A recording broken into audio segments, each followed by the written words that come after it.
नमस्कार दोस्तों, हम फिर से लेकर आ चुके हैं आप लोगों के लिए इस वक्त की सभी ताजा और बड़ी खबरें। फटाफट अंदाज में एक एक करके बताएंगे आपको आज देश और दुनिया से क्या बड़ी खबरें निकलकर सामने आ रही हैं। 10 मिनट में 20 बड़ी खबरें, लेकिन उससे पहले दोस्तों एक नजर डाल लेते हैं सुर्खियों पर। जी हाँ, आपको बता दोस्तों, मोहम्मद जुबैर की गिरफ्तारी पर भड़के असदुद्दीन ओवैसी, बोले फिलहाल सच्चाई बोलने वाले को दबा रही है बीजेपी। वहीं पर दोस्तों अगली बड़ी खबर में हम आपको बताएंगे दोस्तों, उद्धव ठाकरे का बीजेपी के ऊपर बड़ा हमला, बोले शिवसेना का एक एक सैनिक 100 के बराबर। जी हां, इसके बारे में आपको बताएंगे। वहीं पर दोस्तों एकनाथ के शिंदे गुट में पड़ गई दरार दोस्तों, कई नेता हुए बागी, वापस लौटेंगे शिवसेना में। वहीं पर अगली बड़ी खबर में हम आपको बताएंगे दोस्तों, आजम खान का फूटा गोदी मीडिया के ऊपर बड़ा हमला, बोले फिलहाल कभी तो सरकार के पैसे खाना बंद कर दो और चमचागिरी करना सच्चाई बोल दो कभी तो। इसके बारे में आपको बताएंगे। वहीं पर राहुल गांधी का केंद्र सरकार पर बड़ा हमला, बोले सरकार पूंजीपतियों के लिए काम कर रही है लेकिन गरीब जनता के लिए नहीं। इसके बारे में भी आपको बताएंगे। तो सारी खबरें दोस्तों फटाफट अंदाज में देंगे, एक एक कर देंगे। फिलहाल खैर चलिए बढ़ते हैं सबसे पहली और सबसे बड़ी खबर की ओर। दरअसल दोस्तों आपको बता दें, असदुद्दीन ओवैसी का फूटा बीजेपी के ऊपर गुस्सा, बोले सच बोलने वाले की आवाज दबाती बीजेपी। दरअसल दोस्तों आपको बता दें, अल्ट न्यूज के मोहम्मद जुबैर को कल गिरफ्तार कर लिया गया देर रात। आपको बता दें उनके ऊपर जो है भावनाओं को भड़काने का आरोप है लोगों की, जबकि दोस्तों मोहम्मद जुबैर ने कोई ऐसा ट्वीट किया ही नहीं। उन्होंने सिर्फ एक सच्चा ट्वीट किया था दोस्तों, जो नुपुर शर्मा ने किया था, और उन्होंने वही फैक्ट चेक कर बताया। आपको बता दोस्तों, अल्ट न्यूज के संपादक हैं मोहम्मद जुबैर, जो के काम करते हैं। इसी को लेकर असदुद्दीन ओवैसी ने कहा कि जो सच्ची पत्रकारिता करते हैं उनको डराती है बीजेपी, धमकाती है और सच्चाई को दबाने की कोशिश करती है। आपको बता दोस्तों, मोहम्मद जुबैर एक ऐसा नाम है जो कि बीजेपी के ऊपर हमेशा भारी पड़ जाते हैं और वो फैक्ट चेक कर फौरन बता देते हैं कौन सा वीडियो सच है, कौन सा वीडियो झूठ है, क्योंकि नरेंद्र मोदी ये नहीं चाहती, वो तो चाहती है कि देश में भ्रम फैले। फिलहाल मोहम्मद जुबैर को दोस्तों आपको बता दें, गिरफ्तारी रिमांड पर लेने की आज पेशी होगी उनकी। फिलहाल चलिए बढ़ते हैं एक और अगली बड़ी खबर की ओर। बता दोस्तों अगली जो बड़ी खबर निकल कर आ रही है, आपको बता दोस्तों, उद्धव ठाकरे ने डाल दी एकनाथ शिंदे गुट में दरार। जी हां दोस्तों, आपको बता दें ठाकरे के कई नेता दोस्तों आपको बता दें उस गुट में जाकर शामिल हो गए, लेकिन एकनाथ शिंदे को यह पता भी नहीं चल पाया है। जी हां, दरअसल दोस्तों आपको बता दें, एक बार फिर से जो है यहाँ पर उद्धव ठाकरे ने बीजेपी के ऊपर हमला बोल दिया है। उद्धव ठाकरे का कहना है कि जल्द ही 20 बागी नेता वापस लौटेंगे पार्टी में। आपको बताता चलूं दोस्तों, अब पार्टी में 20 बागी नेता जल्द ही लौटने की फिराक में, उनको एक तरीके से कह सकते हैं दोस्तों बंधक बना के भी रखा जा सकता है, क्योंकि जो एक शिवसेना के विधायक बच बुचाकर आए थे, उन्होंने साफ कहा था कि मुझे कोई हार्ट अटैक नहीं आया था, लेकिन मुझे जानबूझकर जो यहाँ पर महाराष्ट्र पहले मुझे वहां ले जाएगा गुजरात में हॉस्पिटल, और फिर मुझे जानबूझकर परेशान किया जा रहा था, तो मैं वहां से भाग निकला। अब दोस्तों ये बात साबित होनी होगी कि आखिरकार जो लोग वहां पर है वो अपनी मर्जी से है या फिर उनको डराया धमकाया जा रहा है।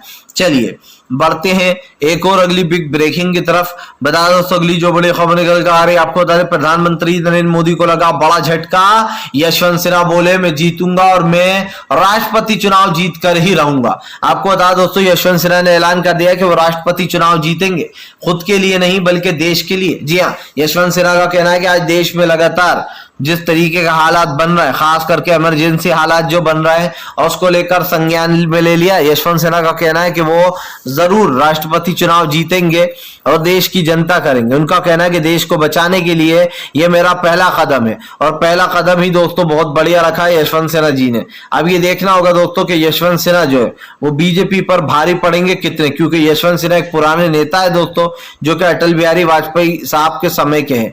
ऐसे में उन्हें अच्छे से पता है कि कौन सा दाव पेच खेलना है, कब खेलना है, क्योंकि दोस्तों इस बात को झुटलाए आप हम नहीं सकते कि जो बुजुर्ग होते हैं उनके पास ज्यादा ही एक्सपीरियंस होता है। और ऐसे में अब ये देखना होगा कि फिलहाल क्या होगा जो वहां पर पहुंच गए। फिलहाल चलिए बढ़ते हैं एक और अगली बिग ब्रेकिंग की तरफ। बता दोस्तों अगली जो बड़ी खबर निकल कर आ रही है, आपको बता दोस्तों, प्रधानमंत्री नरेंद्र मोदी के ऊपर गरजे संजय रावत, बोले फिलहाल बीजेपी डरती है इसीलिए ईडी की छापेमारी करवाती है। आपको बता दें, संजय रावत को ईडी का नोटिस जब से जारी किया गया तब से संजय रावत जो है दोस्तों आग बबूला है। ऐसे में संजय रावत ने साफ कर दिया कि भारतीय जनता पार्टी जानबूझकर हमें ईडी में उलझाकर यहाँ की सरकार गिराने की फिराक में। आपको बता दोस्तों, सारे बड़े नेताओं को तो पहले ही तलब कर लिया गया है। अब ऐसे में फिर से एक बार संजय रावत को बुलाया गया है, लेकिन संजय रावत ने ईडी से कुछ दिन की मोहलत मांगी है। इसलिए दोस्तों क्योंकि बीजेपी की सरकार पूरी शिवसेना को खत्म करने में लग गई है। और ऐसे में दोस्तों वो सबसे पहले बड़े नेताओं को अपना निशाना बना रही है और उनको जो है यहाँ पर ईडी के समन भेज रही है। इससे पहले भी दोस्तों आपको बता दें, आधे से ज्यादा जो उस गुट में लोग हैं वो इसीलिए परेशान है क्योंकि मोदी सरकार जो है वो बार बार इस तरीके से परेशान करती है, गैजेट लगवाती है और इसको लेकर कई सवाल भी खड़े हो गए हैं। अब ये साफ हो जाता है कि फिलहाल दोस्तों सरकार के खिलाफ जो भी रणनीतियां चल रही हैं या फिर जो गुस्सा है लोगों में वो भी दिखाई दे रहा है कि सरकार आखिरकार चाहती क्या है और कर क्या रही है। फिलहाल चलिए बढ़ते हैं एक और अगली बिग ब्रेकिंग की तरफ। बता दोस्तों अगली जो बड़ी खबर निकल कर आ रही है, राहुल गांधी ने केंद्र सरकार पर बोला बड़ा हमला।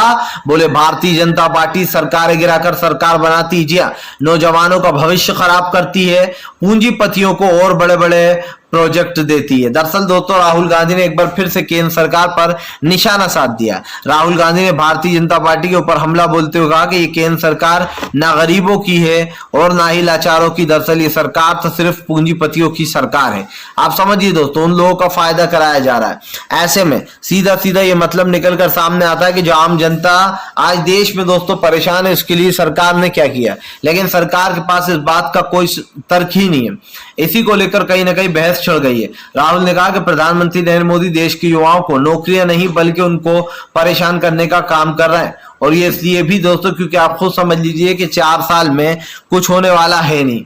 इसी को लेकर राहुल गांधी ने सरकार को घेरा है कि फिलहाल अग्निपथ जो योजना लाई गई है पूरी तरीके से फेल है। इसके साथ साथ दोस्तों मोदी सरकार के वो वादे भी जरा याद कर लीजिए जिसमें कहा गया था कि आपके खाते में 15 लाख आएंगे, 1 साल में 1 करोड़ नौकरियां दूंगा, लेकिन दोस्तों कोई अता पता ही नहीं चला है। और यही कारण जो भारतीय जनता पार्टी को एक बड़ा झटका लगता हुआ नजर आ रहा है। फिलहाल चलिए बढ़ते हैं एक और अगली बिग ब्रेकिंग की तरफ। बता दोस्तों अगली जो बड़ी खबर निकल कर आ रही है आपको बता दोस्तों, एकनाथ शिंदे के गुट से दोस्तों आपको बता शिवसेना तोड़े कई विधायक हो सकते हैं वापस से शिवसेना में शामिल।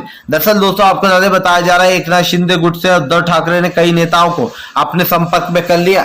दरअसल दोस्तों उद्धव ठाकरे की इधर से 2-4 लोग ऐसे गए जो कि वहां जाकर खेला करने वाले, और उनका खेला इतना मजबूत होगा दोस्तों कि वो बीजेपी को पूरी तरीके से उखाड़ फेंकेंगे। जी हाँ, और वहीं पर जो एकनाथ शिंदे दोस्तों लगातार जो असम में ऐश उड़ाने का काम कर रहा है और उनका ऐश कोई और नहीं बीजेपी करवा रही है। जाहिर सी बात है, आप पूरा एक होटल बुक कर देते हो, वहां पर इन लोगों की अय्याशियां चलती है 5 दिन से भी ज्यादा। तो क्या दोस्तों ये सरकार पर सवाल नहीं उठता कि सरकार जिस तरीके काम करवा रही है उसको कहीं ना कहीं रुक जाना चाहिए।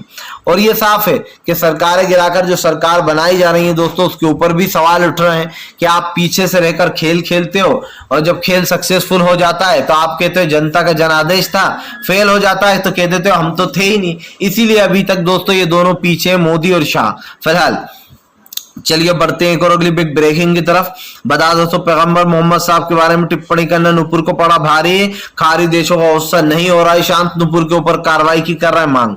आपको बता दोस्तों भारतीय जनता पार्टी ने नुपुर शर्मा को यह कहकर निकाल दिया फ्रेंच एलिमेंट लगाकर के इनकी सोच भाजपा की सोच नहीं है, वो उनका अपना ओपिनियन था। लेकिन दोस्तों आप समझिए नुपुर शर्मा रहती तो इसी घर में और जो यहाँ पर जहाँ रहती है वो वहां पर भी वो इसी तरीके की हरकतें करती होंगी। नुपुर शर्मा दोस्तों एक ऐसा नाम है जो आज नहीं कल से बदनाम है। नुपुर शर्मा के पहले के भी कई बयान है जिसमें उन्होंने इसी तरीके की भद्र भाषा का यूज किया है। और जो है दोस्तों नुपुर शर्मा अपने आप को बचाने के लिए कुछ भी करती हुई नजर आ रही है। उनको बार बार नोटिस जारी किया जा रहा है लेकिन वो गायब है, और कब तक आएंगी दोस्तों इस बात का भी कोई अता पता नहीं है। फिलहाल दोस्तों हम तो यही कहेंगे कि अगर आपको यहाँ पर सरकार की नीतियां समझ में आ ही रही होंगी कि सरकार क्या करना चाह रही है।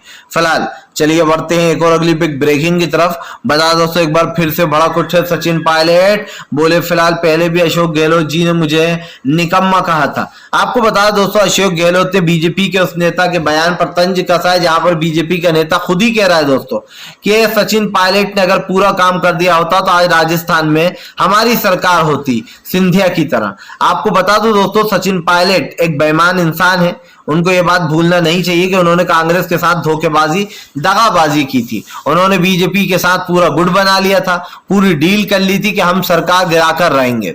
लेकिन दोस्तों अफसोस की बात यह है कि सचिन पायलट जो थे उनके पास कम विधायक का तबका था, इसीलिए वो राजस्थान की सरकार नहीं गिरा पाए। जब बात फ्लोर टेस्ट की आई तो अशोक गहलोत ने बड़े ही आराम से फ्लोर टेस्ट को पास कर लिया।